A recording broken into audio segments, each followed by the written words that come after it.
Ambot lang ha kung nako ba siya dira pero Nako, bro, bakit anak ko siya sa kung ni Ma'am May. Mamay.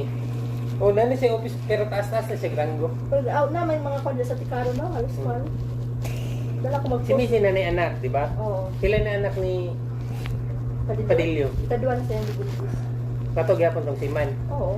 Paano, baba, lalaki na Si Grace duha na pod. Oo, babay lalaki, ano. Bail. Pilusada daghan naman yun siguro to. Duha lalaki. Si Mariel.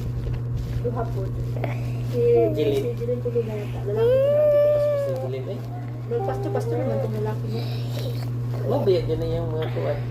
Si Mario wala na. Siguro, Duha, babay lalaki po. Nakaduha na. Isa pa. kung isa ra. Si Karen pa isa. Kaya Reggie isa. Ha? Ano ka sila? Bakay Juan, bakay Isay. Isa pa yung mga nangasin. Si Carla, isa Joy, lang. isa. Isa pa, diba? Babae, wala mo ko. Isa pa, wala na siya. Wala na. Si Joy, marag yapon. Duha.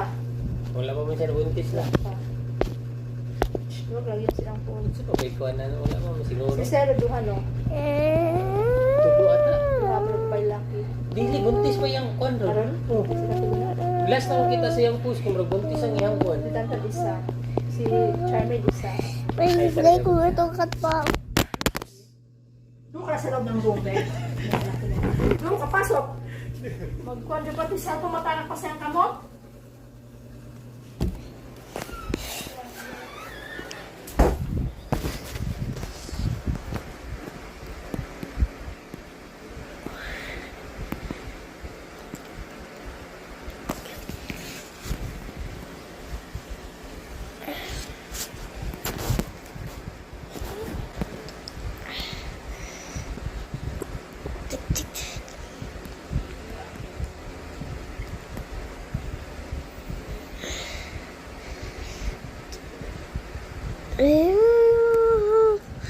Look so sexy.